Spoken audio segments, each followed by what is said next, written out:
All right, let's go ahead and get started. Everyone, thank you for joining us today. Good morning or good afternoon, depending on what coast you're on, and welcome to this Fictiv webinar.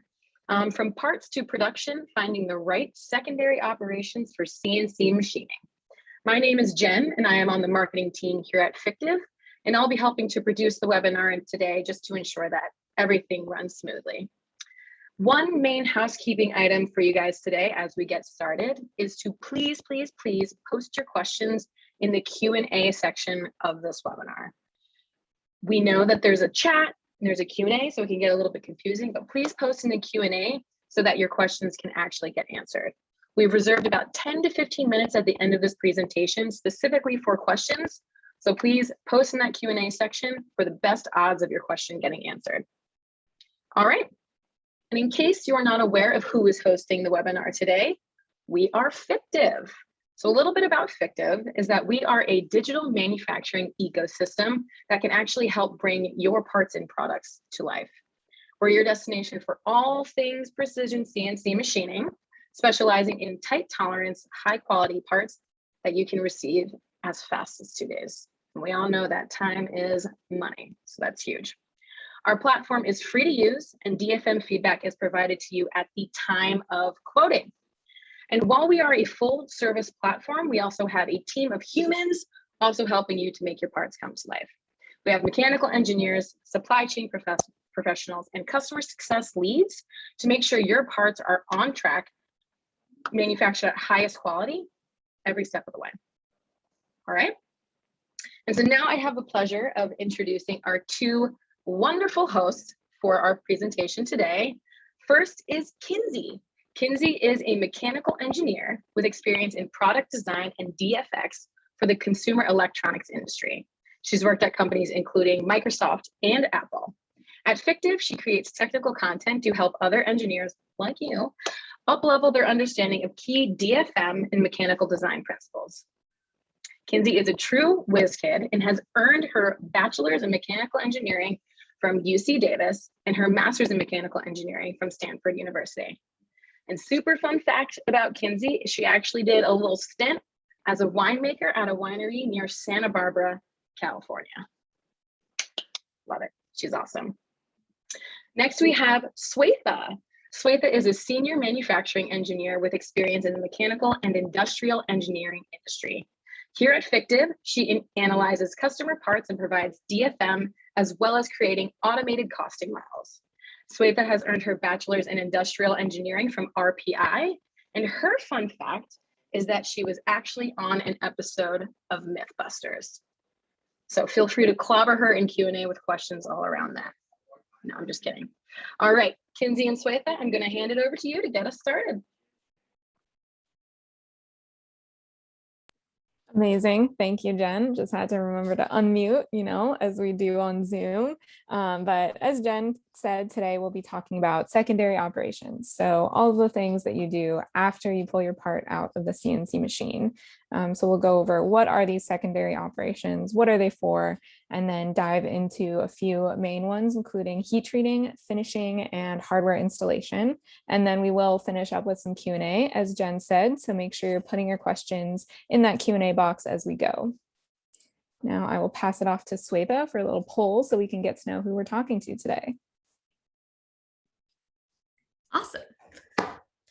So we'll start off today with a quick poll. We'd like to know what secondary processes you as engineers use most often for your parts. As a manufacturing engineer at Fictiv, the ones I most often see are finishing with one post process and hardware installation. So let's see how people are voting.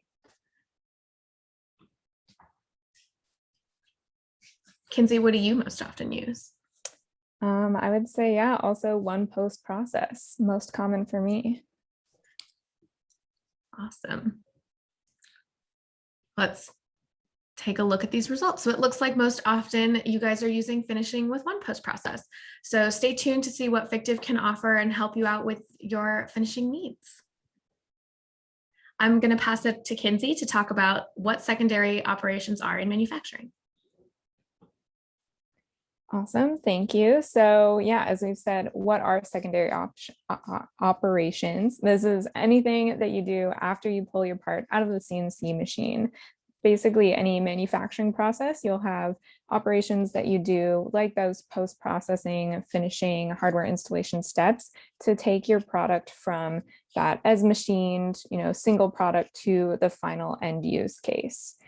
So as you know, as experienced engineers, this is what happens after you machine your part. You spend the time on the design, you prototype, and then finally you are using your final material. You've got the CNC program all ready to go, your precision dialed in. But when you pull your part out of the machine, it's not quite ready for a customer to use. You have maybe machine marks, sharp edges or burrs. It's not protected against the elements, and it's just a single part where a lot of the things that we use in our day-to-day life are part of an assembly. So the post processes that we're going to talk about today to take your part from part to production, basically that final stage, are heat treating, which affects the actual physical properties of the part, making it suitable for the application that you're using. Finishing, which again adds protection and cosmetic details, and then hardware installation, which allows you to install, use that part as part of an assembly. So starting with heat treating, again, you're changing the actual nature of your part and those material properties. There are many different types of heat treating that have different effects depending on what you need.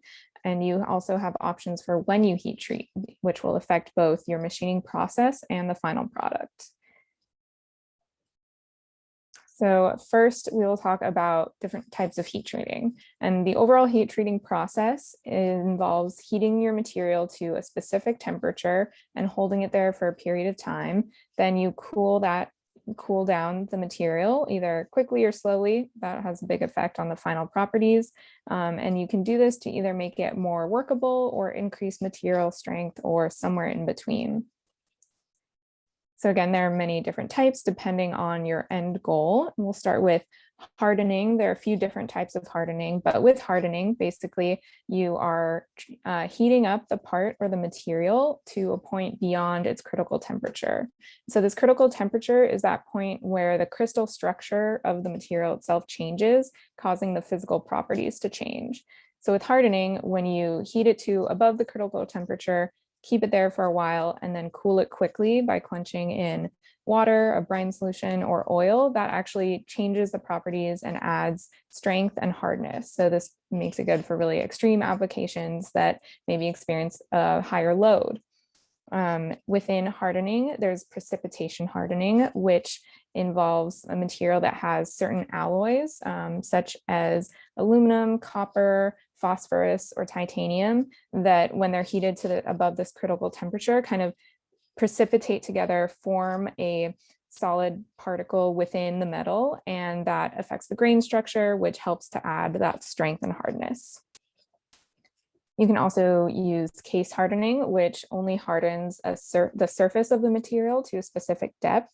And so you do this using different chemicals on the surface, and that can help maintain the original structure and original properties within the material, but just harden the surface. Next, we have annealing, which softens the metal instead of hardening it. Sometimes for better workability or machinability, you want to actually soften your metal, and you're still heating the metal to above its critical temperature. But in this case, you cool it down slowly by either keeping it in the oven or furnace as it cools. So there's a lot more heat to lose, so it's cooling much more slowly, or it can be covered in an insulating material like sand. And so cooling it slowly instead of hardening actually softens the metal and makes it more workable. We also have stress relieving as an option, and this is often used for machining large plates because it helps you avoid warping or other dimensional changes. And in this case, you're heating the material to below that critical temperature, so you're not actually changing the physical properties as much, but you're still, affecting the material enough to avoid damage or defects. Finally, Tempering is the next one, and that involves even a lower temp than stress relieving. And in this case, you are adding toughness to the part, but while still maintaining the hardness. So the main difference in these processes are how hot you heat the material to and how you cool it down. So all of these different processes are important for various applications. Right now, we're going to focus on hardening and whether you harden your material before or after machining, because this can make a big difference in your process. And there are pros and cons to both. So if you use pre-hardened stock to machine, that part can hold really tight tolerances that you may need for certain applications because you're not changing the nature of the part after your machining. And sourcing can also be easier and take less time because you're not adding an extra step. You can find a lot of pre-heat treated materials out there that you can just order or source the same as you would for non-heat treated or non-hardened materials. There are some disadvantages though. You may run into longer machining times due to the hardness of the material, and you may experience more wear on your tools because the material is just harder. So the tools experience more force as they're cutting through. You also have less control over the hardness because you are machining into that hardened material. So you may machine away the hardened part of a material if you're working with a case hardened material, or you may, do some work hardening of your own on if you don't have your feeds and speeds set correctly. On the other hand, you can also choose to harden or heat treat after machining, and this gives you more control over the hardening process because you're not affecting it with any machining after, and the heat treating will be consistent across the surface or the geometry of your part. However, this does add cost and lead time. It's a whole extra step that you have to deal with, and it can cause parts to warp or have dimensional changes, which will affect tight tolerances. So some different things to keep in mind. It's important to weigh your options and whether you need those tight tolerances or really quick machining time when you're choosing when to heat treat your part. So with steel specifically, there are a lot of options, and on Fictiv's platform, you can find these options, but there are many more out there as well. So there are available pre-heat treated materials such as 17.4 pH, which is a precipitation hardening stainless steel, and it's available in multiple hardnesses. We also have a mild steel alloy and other alloy steels, as well as tool steel that can all be heat treated before machining if that's what you need. There are also a lot of metals that can be heat treated after, including similarly stainless steel, mild steel, some alloy steels, and tool steels. So you have options for whatever the case may be for your application. Next, Swetha is going to take us through the finishing process, which you'll do after any hardening, whether it's before or after machining. Let's talk about finishing. Finishing processes are chemical or physical processes that can be used to give your part different cosmetic appearances and can also be used to provide protection against corrosion and the environment. When deciding on what finish you want to use, there's a few questions we have to ask ourselves. First, what's the goal? Is it purely cosmetic? Are you looking for protection against corrosion or damage, or are you looking to increase conductivity? And some considerations to take into account are types of material and the tolerances needed for your part, and also the final assembly that your part may be involved in. So we're going to go into a few of the finishes that Fictiv offers, the materials that they're applicable for, and when you might want to use these different finishes. So we'll start with anodizing, which is for aluminum. We offer type 2 anodizing, which is most often used to provide a cosmetic coating to aluminum parts. It's a thin coating and can be done in a lot of different colors. We also offer type 3 anodizing, which is also known as hard coat. It's a harder and smoother coating than type 2 anodizing. It can also be a more controllable process, so Fictiv offers multiple thicknesses based on what's needed for your application. And because of this, it can be a good process for parts that have tight tolerances or parts that need to be electrically insulated. We also offer type 3 anodizing with PTFE or Teflon. This process has all the benefits of type 3 anodizing, but also has the dry lubrication effects that Teflon adds. Alodine is also for aluminum only. It's also known as chem film or iridite. It's a conversion coating, so it's a chemical process that changes the surface layer of the aluminum to be more electrically conductive, and it also protects the surface against corrosion. We offer it in gold and clear, and because of the thickness of the coating, it won't affect any tight tolerances on your part. Next, we'll talk about nickel plating. We offer nickel plating for aluminum, steel, and stainless steel, and we offer two types of nickel plating. Standard nickel plating requires a charge and a catalyst, and it therefore can be harder to control the thicknesses, but it does provide corrosion and wear resistance. We also offer electroless nickel plating, which doesn't require a charge or a catalyst, and it can be done in a much thinner and controlled manner than standard nickel plating. So it's better for parts with tight tolerances that do require corrosion and wear resistance. Media blasting. Media blasting can be done on all of our metal parts.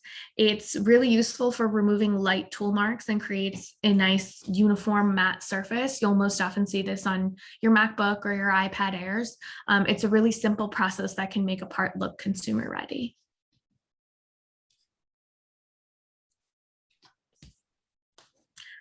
Powder coating is a dry painting that's done by running an electrical current through a part and applying a powdered paint, which then cures under ultraviolet light or in a heated oven. It can provide a really clean cosmetic appearance and provide protection against damage and corrosion. It's also really easily customizable for different colors, gloss levels, and texture. However, it does add significant thickness to your part and is not recommended for parts that have really tight tolerances or fine small features and threads. Tumbling, also offered for most of our metals.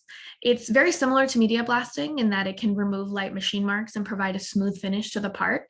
The finish of a tumbled part will be less uniform when compared to media blasting, but it is a good way to prep for any additional post processes.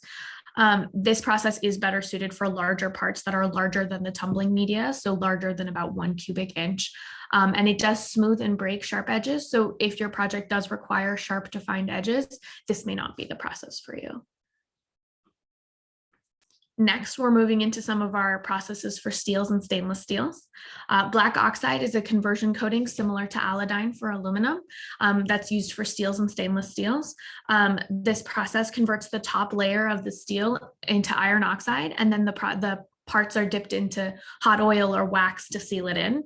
And this process reduces corrosion, and because of the oil and wax, also reduces friction. You'll see this most often on drill bits. It makes them stronger and last longer and keeps the sharp edges a lot longer. It also reduces the amount of light that's reflected off of the parts, which makes it ideal for infrared and ultraviolet sensors. Passivation is a finishing process that's used to prevent corrosion, similar to black oxide. It uses nitric acid to remove free iron from the surface, which causes an oxide layer to develop on the outside of the parts that won't react with air or cause corrosion. This can be used in places where corrosion resistance is needed, but you don't want to affect your part appearance.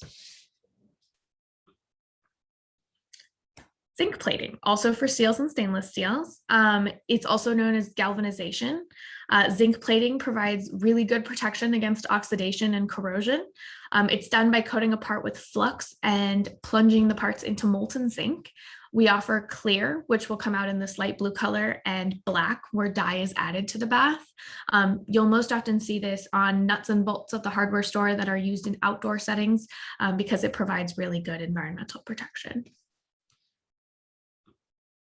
And finally, electropolishing, which we only offer for stainless steel at this time. It's really good for processes for parts with complex geometries that need to have a high surface finish or even a mirror polish. Because it's an electrochemical process, it can be done on really complex geometries without any difficulty. And it is faster and lower cost than manual polishing and offers better control. At the beginning, we talked about finishing with 2 post processes. So Fictiv offers the ability for you to combine post processes. So some examples that we see are media blasting in any post process, as shown in this image. Media blasting combined with anodizing or any other cosmetic post process will provide a smooth matte surface that can remove machine marks and provide a really clean finish. Type 3 anodizing and alodine. can allow you to have areas of your parts that are conductive due to the alodine, and also parts that are electrically insulated because of the type 3 anodizing. But this does require masking, which we'll be discussing in a minute. And then passivation and black oxide is another one that we see pretty often, where you can get corrosion resistance along with a cosmetic finish, and areas of the part that interface with other parts can benefit from the black oxide due to the friction reduction. On the Fictiv platform, you can add these finishes in any order, and we'll make sure that it's done in the correct order for your part. So media blasting will always be done first, so we don't remove the processes that are applied after. All right, in order for you to have more control over your post processes, we offer masking. There are two types of masking: hole masking and surface masking. Hole masking is for parts that are holes that are less than 1 inch in diameter. The holes are plugged with a rubber plug, usually as shown below. And this is important for holes that have really tight tolerances, reamed holes, for example, and parts with fine threads that would be affected by thicker post processes. We also offer surface masking. Surface masking is where a masking liquid is painted onto various surfaces of the part and then allowed to cure for 24 hours. Then the part can be post-processed as normal. Usually manufacturers will wait another 24 hours to make sure that the post-process is fully set before removing the masking liquid. Because of all the manual time and curing time here, there is a longer lead time for parts that require surface masking. After all of that, you're probably asking, how can I get the best price for my post-process? So here are a few tips to make sure that you're doing the most cost-effective options for your parts. So the cost of finishing one part is usually the same cost as finishing many, because they're done in lots. So the more parts you order, usually the cheaper per part price you'll get. Additionally, different parts with the same material and finish end up being included in the same lot. The Fictiv platform does this automatically. So if you have 3 different parts that are 6061 aluminum that require anodizing, we'll make sure that those are done in the same lot whenever possible. However, different materials, even with the same finish, will have to be in different lots because of the different temperatures required to coat these parts. So for example, 7075 aluminum and 6061 aluminum would never be put in the same batch. So whenever possible, try and select the same materials for your post processes. And finally, try to avoid small or fine features when you know you have to work with a thicker post process, so that you can avoid that masking cost and lead time. All right, I'm going to pass it over to Kinsey to talk about the final step, hardware installation. Awesome. Thanks so much, Swetha. So moving on to hardware installation, this is going to be the final process. There are multiple types of hardware and different applications for those. And you also have a choice between using hardware and using just regular old tapped holes, not adding that extra step. So we'll talk about all of these different types and why you might want to use one over the other. So again, installing hardware is the final step. You don't want to install your hardware and then put it through a finishing process or through heat treating that might affect the hardware and deform it or cover it up. So we leave this to the end. And this is useful and necessary because a lot of the time we want to combine one part with other parts to make an assembly and make something that can move or work together with other parts, interface with other parts. So hardware is important. We'll talk about, like I said, tapped holes versus threaded inserts, why you might choose one over the other, as well as the different types of threaded inserts that are out there. So we have tanged versus tangless helical inserts, regular versus locking, and then there are also dowel pins, lots of different types of those that are used for different fits that you're looking for. Starting with threaded inserts versus tapping. Threaded inserts are going to add a lot of security and stability to your fasteners and to your assembly. They are more durable than tapped holes will be on their own, and they're easier to replace if damaged. You can also select a threaded insert of a different material than your part material if you need, again, that harder or more durable material. So for instance, if you have an aluminum part that's going to be a little softer than steel, you can use a threaded insert that is made out of steel, as most of them are, which allows you to maybe screw and unscrew a bolt multiple times if you need to, or just have a little bit more confidence in your fastener. On the other hand, threaded inserts do require special tooling to install, and because it's a manual process and just an extra step, it can add cost and lead time to your overall process. On the other hand, with tapping, there's no extra step here because it's done in conjunction with your CNC machining process. You have an extra tapping tool, and it's just one more operation that you're doing, and it's really fast in CNC machining. So it's not going to add a lot of extra time. You also have more size options. There's a wide range, a lot of variety of taps that you can use, whereas with threaded inserts, you're much more limited both in the sizes and in the length or depth of those threaded inserts. Whereas taps, you can go pretty deep, and there are maybe some constraints there, but you can go a lot deeper. So overall, tapping is going to be more cost effective. But as mentioned, it's not going to be as strong or durable as using threaded inserts, and any damage to a thread will ruin your whole part. You have to rework that threaded hole, or you have to just scrap the part and make another one. Whereas with the threaded inserts, again, you can usually remove those and replace it pretty easy. So talking about threaded inserts, and specifically these helical inserts that you can see in the image here, you have a couple options. You can get tanged or tangless inserts. And so the tang is referring to that part that's going across the coil there that kind of sticks out. And that's what you're going to use to actually install this. So you have a tool that latches onto that part, that little tang, as you rotate the coil into the hole and form the threads that way. So this is going to be less expensive and more widely available. It's easier to source these in more sizes, but you do have to have that extra step of removing the tang, which you tap the tool that you use to install it with a hammer, and then the tang actually breaks off. There's usually a little point at which it's perforated a little bit, so it breaks off easily and at the same point every time. But then you have to make sure you remove that tang so that it doesn't get lost in the part or in any surrounding machinery, which could cause issues. On the other hand, tangless coils do not have a tang, so they just have a little notch on that top coil, and you use a different kind of tool to install that. And because you're not removing it at the end, they are easier to adjust or to remove after they're installed. However, they are more expensive and harder to find. So some things to take into account depending on how important that adjustability or removability is to you. There are also regular and locking helicoils. So you can get tanged locking helicoils or regular tangless helicoils, all the different combinations.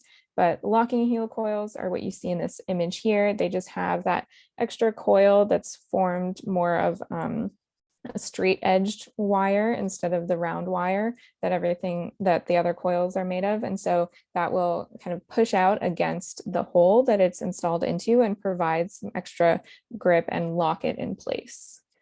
Regular or free run helical inserts are installed with the standard tooling that we talked about. They're easier to remove or replace because they don't have that part that causes them to lock into place.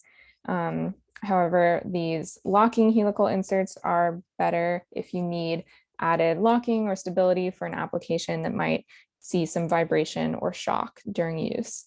They do have a higher tooling cost because they require specialty tooling. So that's something to keep in mind.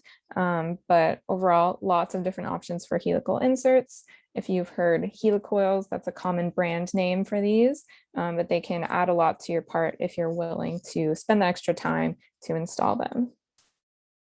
Another way to add some stability for your fasteners is adhesives, like a thread locking fluid. Loctite is a commonly known brand of this. And again, this is used for preventing fasteners from coming loose, especially for assemblies that are prone to vibration or shock. So very useful in that sense. They can also act as protection against corrosion in these fasteners. Obviously, you don't want those to corrode or wear away. That will also not be great for your security of your assembly. And so you can look for a thread locker that has that corrosion resistance if that's important to you, or you can look for one that's going to be permanent, or there are also some types that can be loosened with heat or chemical solvents. So again, lots of options based on your application. There are also dowels, which are used for alignment or press fits. And so they can be used just for locating two parts as they're being assembled, or they can be used as an actual fastener. And so dowel pins don't require threaded holes or threaded inserts. They just require a hole to be drilled and then often reamed for extra precision, because dowel pins are sized very specifically for standard sized holes. There are lots of different types of dowels. As you can see here, there's the standard dowel, which is just usually a ground steel dowel with chamfers on the ends for easier insertion. There are also precision dowels, which are machined down to tighter tolerances so that you can use them for press fits, which require those really tight tolerances and really specific interferences. Additionally, we have grooved dowel pins. And so you can see in this image, the grooves are kind of in a helical pattern around the dowel. And so that's useful for if you want to use an adhesive, you can use that here too, and it just gives more surface area for the adhesive to latch onto. But there are also dowels with grooves that go axially along the dowel, and those kind of pinch together when they're inserted into the hole, which allows them to fill the hole and makes it suitable for slightly oversized holes or holes that are not perfectly round. So if you weren't able to ream the hole to make it more precise, you can use a grooved dowel pin and it will fill that hole better.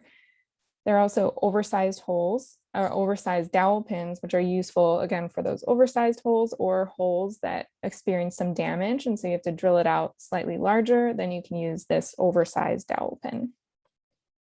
Finally, pull-out dowel pins have a threaded hole in the center, so you can screw in a bolt and use that to help you remove it from the part, which can be useful.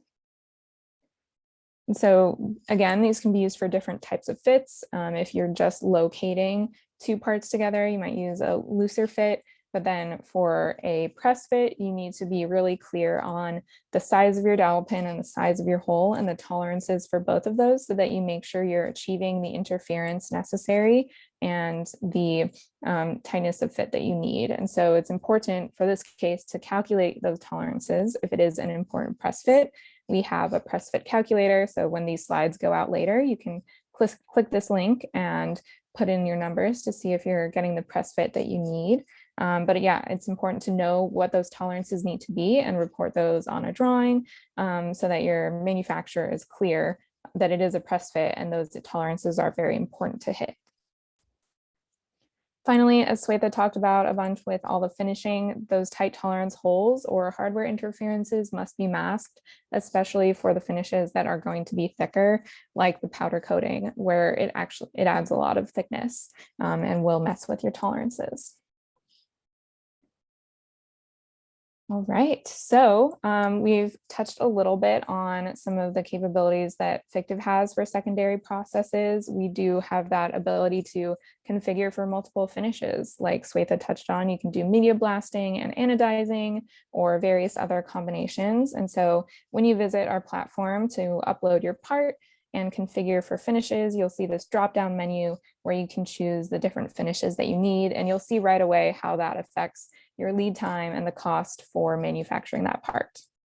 If you need heat treating or hardware installation, that's where you'll want to include a 2D drawing with your part and call out what kind of heat treating you want, or call out what kind of hardware installation you need, for example, part number of a dowel pin on McMaster-Carr. So we do really want to help you with these secondary processes though, because we know that that's how you get from, again, that machined part to the final product. And I'll pass it back to Swetha for some key takeaways. Great. So from this webinar, we talked about heat treating to harden a material and how doing that before machining can help you hold tight tolerances, but it can make it more difficult to machine. We also talked about finishing and how certain types of finishes like media blasting and anodizing, for example, can be combined to achieve specific appearances and protection. We also talked about masking and how that can be important for tight tolerances or certain surfaces, also for hardware installation, like Kinsey mentioned, but it can add significant cost and lead time. So consider that when thinking about masking. And tapped holes are definitely faster, but threaded inserts can contribute strength and durability to your part and allow for you to replace broken threads and things like that. So definitely something to consider when designing your part and deciding between tapped holes and hardware. Thanks for listening. Next, we're going to move into our Q&A. So hop into that Q&A and ask us any questions that you might have after this webinar. Yeah, thanks everyone for listening. We did have one question earlier about the images that we were showing for the finishes. And yes, those are actual photos of parts that we finished. Swetha, I know you were involved in that process a little bit. Do you want to? Yeah, so the parts that were in these images, we selected a part that would show off the different capabilities of the finishes on smooth surfaces, curved surfaces, and small holes. And we sent them out to be post-processed in all different orders, and we got them back to see what all the different processes would look like, especially when compared to one another, and so that we could show off our capabilities. Awesome. Go for it. Okay. Yeah, there is a question in the Q&A that I can take. The question is, do you have any guidelines for how different finishes affect part dimensions, and how do I account for this in the design process? So this is a great question. There are a couple of ways that you can account for the thickness of a post-process when you're designing your part. One of the ways is if you have a 2D drawing. A lot of the times we see notes that say, dimensions apply after post-processing. So we'll make sure that the machinist takes into account that you're doing a certain post-process, and we'll make sure that those dimensions will apply after your selected post-process. Our machinists know the average thicknesses of different post-processes when applied to different materials. So that's how that can be taken into account. You can also intentionally undersize some of your features if you know that this post-process is going to add thickness, or you can mask surfaces that you know are critical to your project. With really tight tolerance applications, masking used strategically can be really beneficial. Awesome. There are a couple of questions coming into the chat as well, Swetha. I don't know if you want to look at this one too.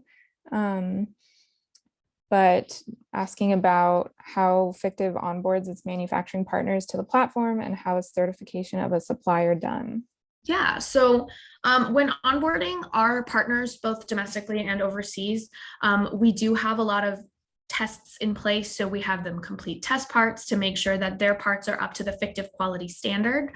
Once they start actually producing parts, we also have quality checks there. They're doing quality reports for Fictiv, and we're making sure that they know how the Fictiv platform works. We also have a scoring system where we score partners based on how they complete their parts, if they're on time, if they're in high quality, and we make sure that your parts are sent to the manufacturers that are able to take on the level of work that you're submitting to Fictiv. Awesome. There's a question here about a good online resource for browsing threaded insert types and finding CAD files. Yeah, McMaster-Cartt is a great option for this. They have just a huge variety of threaded inserts and other fasteners available. And that is one thing I like about McMaster-Cartt, is that they do often have the CAD file, or at least a 2D drawing, where you can see the specific dimensions, like, okay, what is the head of the screw going to look like? What is the length, and so on. So really useful there. And just to add to that too, MSC is a really good place where you can look at hardware, and then also hardware tooling, so you can see how, you know, involving complex hardware can affect the cost of your part because of the tooling needed to install that hardware. I have one quick plug for Fictiv too. If you do provide a drawing, we will quote parts with inserts modeled in, so you don't have to do that extra work of removing those inserts that are modeled into your part. We'll quote those right there for you. So someone asked if the finishing processes are regulated by international standards. We do have a lot of standards that our finishing processes meet. If you call out mil specs in your drawing or any other specifications like that, we will make sure that those are taken into account. And you can request finishing certifications if you would like to see those provided along with your parts.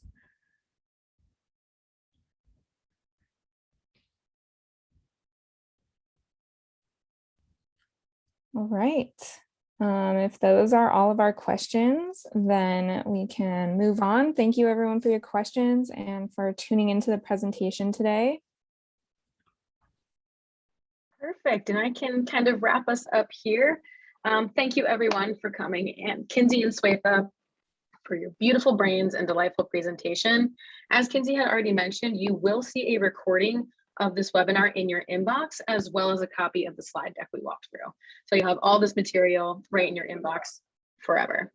And just to plug, to keep us in mind for your next project. As you can see here, head to fictiv.com to create your free account and get started with us whenever you'd like. We'd love to partner with you.